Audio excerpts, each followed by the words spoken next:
The sound came through the radio. Dylan's hand pulled away from the dial. He froze. His own voice was speaking, but the words weren't telling his story anymore. Highway 61. Somewhere between Minneapolis and the Iowa border. Late afternoon, September 1974. The sun low and orange, casting long shadows across empty farmland. Bob Dylan was driving alone in a rented Ford Ltd., windows down, radio playing low. He wasn't touring. Wasn't recording. He was just driving. Something he did when the walls of expectation closed in too tight, when being Bob Dylan felt like wearing someone else's coat. The highway was the only place where he could stop being the voice of a generation and just be a man listening to the radio. The DJ's voice faded out. Static crackled. Then the opening notes. Dylan recognized them immediately. Of course he did. He'd written them. 9 years ago. 1965. A different lifetime. A different version of himself. The harmonica cut through the static. Then his younger voice, thin and raw and certain of things he no longer believed. His hand had been on the radio dial, searching for a station. When he heard those opening chords, his fingers stopped moving. Then slowly, deliberately, he pulled his hand away. Placed it back on the steering wheel. Both hands now. Gripping tight. He should have kept driving. Should have changed the station.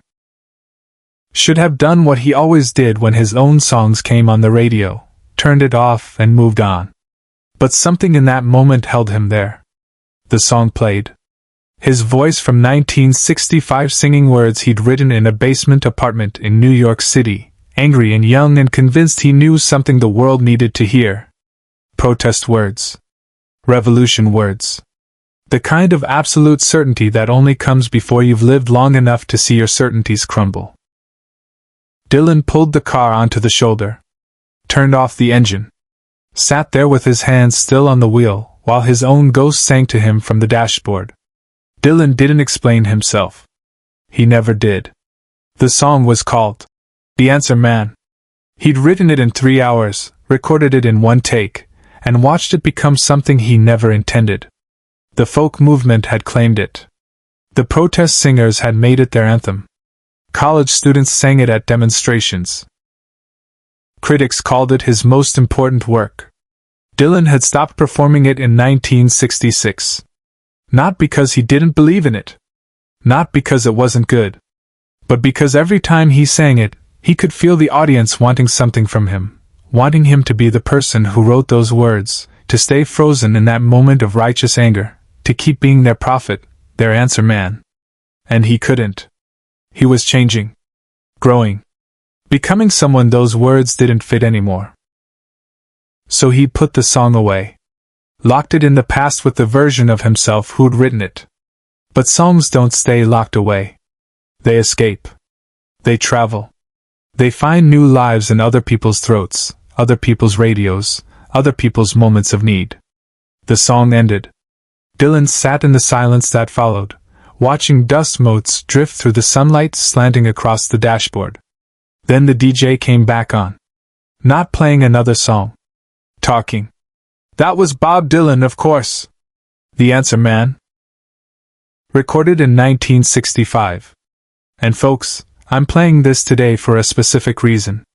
Dylan's hands tightened on the wheel. We got a call this morning from a listener. Her name is Sarah. She didn't want to come on the air, but she asked if I could play this song. Said it saved her son's life. Dylan closed his eyes. Sarah's son Michael came back from Vietnam 3 years ago. The DJ continued, his voice quieter now, more careful. He wasn't the same. Couldn't sleep. Couldn't talk about what he'd seen. Sarah said he spent most days just sitting in his room, not speaking to anyone. The DJ paused. Dylan could hear papers rustling through the radio static. Last week, Michael heard this song on another station. Sarah said he listened to it 17 times in a row. Then he came downstairs and talked to his mother for the first time in 3 years. He said these words, Dylan's words, made him feel like someone understood. Like maybe there was still a way forward. Another pause. Longer. Michael's in therapy now. Starting to heal. His mother wanted to say thank you. To Bob Dylan, wherever you are. She said you gave her son his voice back. The DJ played another song. Something country. Something light. Dylan barely heard it. He sat on the side of Highway 61 while the sun dropped lower and the shadows grew longer, and the weight of what he just heard settled into his chest like a stone. Subscribe and leave a comment, because the most important part of this story is still unfolding. Dylan had written, "The Answer Man," about injustice. About systems failing people. About the need to speak truth to power. He'd been 23 years old, furious and articulate and certain that words could change the world. But Michael hadn't heard a protest song. He'd heard something else entirely. He'd heard someone acknowledging that the world was broken. That confusion and pain were real. That you didn't have to have answers to deserve to keep living. Michael had taken Dylan's words and made them mean something Dylan never intended. Something more personal. More painful. More necessary. And Dylan realized, sitting in that car with the sun going down, that he didn't own those words anymore. Maybe he never had. The song had escaped him. It had become what it needed to become for Sarah's son Michael, for the thousands of other people who'd heard it and taken from it what they needed, who'd made it mean things Dylan couldn't have imagined when he wrote it. He'd stopped performing The Answer Man because he didn't want to be trapped by it. Didn't want to be the person people thought he was when they heard those words. But he'd been wrong about something fundamental. The song wasn't about him. It never had been. Dylan started the car. Pulled back onto the highway. Drove another 40 miles in silence, thinking about Michael sitting in his room listening to a song 17 times, searching for something to hold on to. 3 weeks later, Dylan was in a studio in New York. His band was there. They were working on a new album. The sessions were going well, experimental, loose, nothing like the folk sound people associated with his name. During a break, Dylan picked up his acoustic guitar. The one he'd used on the 1965 recording. It had been sitting in the corner, untouched, a relic from a different era. He played the opening chords of The Answer Man. The band stopped talking. Turned to look at him. Dylan played it all the way through. Slower than the original. Gentler. With spaces between the words where there used to be urgency. He changed some lyrics, not many, just enough to make room for doubt, for questions, for the possibility that answers weren't the point. When he finished, his harmonica player asked quietly, "Are we recording this?" Dylan shook his head. "No. Just needed to play it once. To see if it still fit." "Does it?" Dylan set the guitar down. "It fits different now." Away from the spotlight, Dylan made a choice no one expected. 2 months later, Dylan played a small club in Philadelphia. Unannounced. Just walked in during an open mic night, borrowed a guitar, and played 4 songs. The third song was The Answer Man. But it wasn't the version from 1965. It was slower. Quieter. The angry young prophet was gone, replaced by something more weathered. More uncertain. More human. The audience didn't recognize it at first. Then slowly, a few people started to realize what they were hearing. But they didn't cheer. They didn't applaud. They just listened with the kind of attention you give to something fragile. When Dylan finished, he looked up. Not at the whole crowd. At one person in the back. A young man in an army jacket. Couldn't have been more than 25. He was crying. Dylan nodded to him. Just once. The smallest acknowledgement. The young man nodded back. No words were exchanged. None were needed. After the show, Dylan left the guitar with the club owner. "Give this to that kid in the army jacket if he's still here," Dylan said. "Tell him it's not an answer.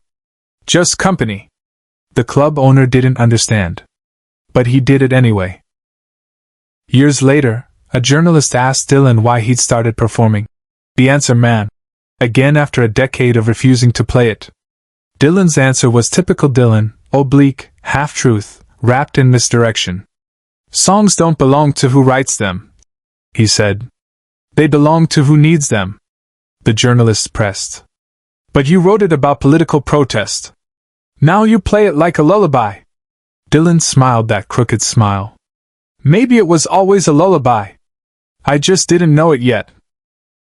What followed stayed with everyone who witnessed it, long after the sound faded. The young man from the Philadelphia club, his name was Thomas, kept that guitar. He learned to play on it. Not well. Not professionally. Just enough to sit with it late at night when the memories from the war got too loud. He never met Dylan again. Never tried to. He understood that the gift wasn't about creating a connection. It was about passing something forward.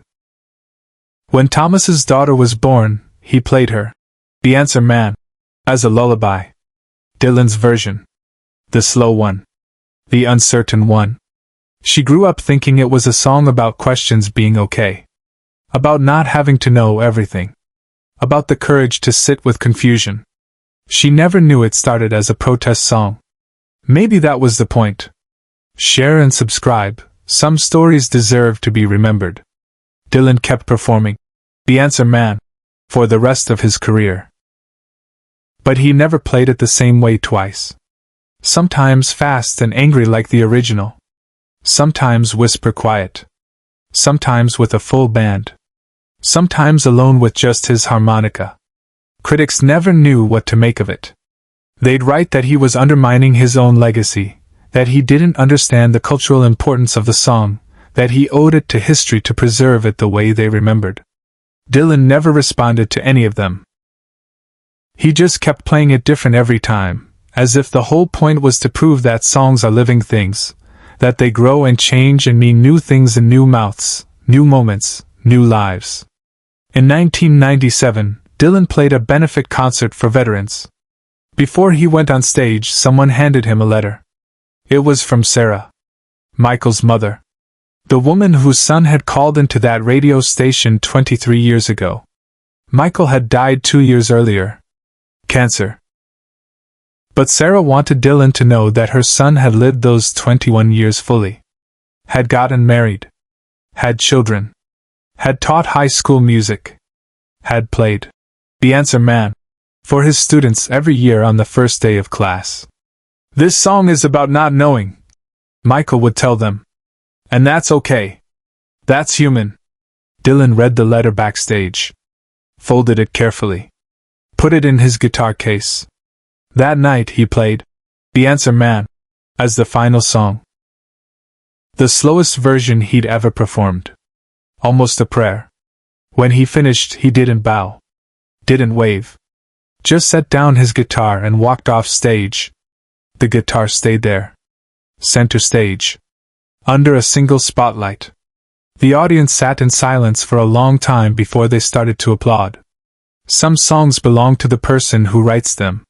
Some songs belong to everyone who needs them. Bob Dylan learned the difference on a highway in 1974, listening to his own ghost tell someone else's story. He never forgot it. Some songs belong to the person who writes them. Some songs belong to everyone who needs them. Bob Dylan learned the difference on a highway in 1974, listening to his own ghost tell someone else's story. He never forgot it. The guitar from that Philadelphia club still exists. Thomas's daughter donated it to a museum in 2019, 45 years after Dylan left it behind. The placard beside it reads, "Used guitar, given to a stranger, 1974. No mention of Dylan's name. No certificate of authenticity. Just a worn acoustic with strings that haven't been changed in decades and a story written in the wood grain of its body. The story of all the hands that held it in the dark." In Dylan's archives, there's a recording from 1974 that was never released. Just him alone in a hotel room somewhere in the Midwest, playing "The Answer Man" 12 different ways. Searching for something. Trying to understand what the song had become when it left his hands. He never found a definitive version. Maybe that was the answer. The last time Dylan performed "The Answer Man" was in 2018, at a small venue in Minnesota. He was 77 years old. His voice was weathered, barely more than a rasp. But when he played those opening chords, something in the room shifted. An old man in the front row closed his eyes and mouthed every word. After the show, someone asked Dylan if he ever regretted writing songs that took on lives bigger than he intended.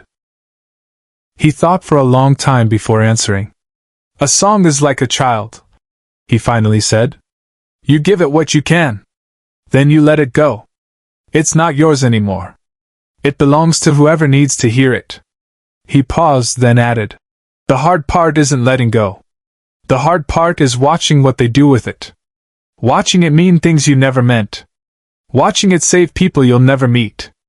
"Does that scare you?" the interviewer asked. Dylan smiled that crooked smile. "Terrifies me. But that's the job." Sarah kept the letter she'd written to Dylan. After she died, her grandchildren found it in a drawer, folded next to a photograph of Michael holding his first child. On the back of the photo, in Michael's handwriting, named her Dylan. "She'll understand why someday." She did,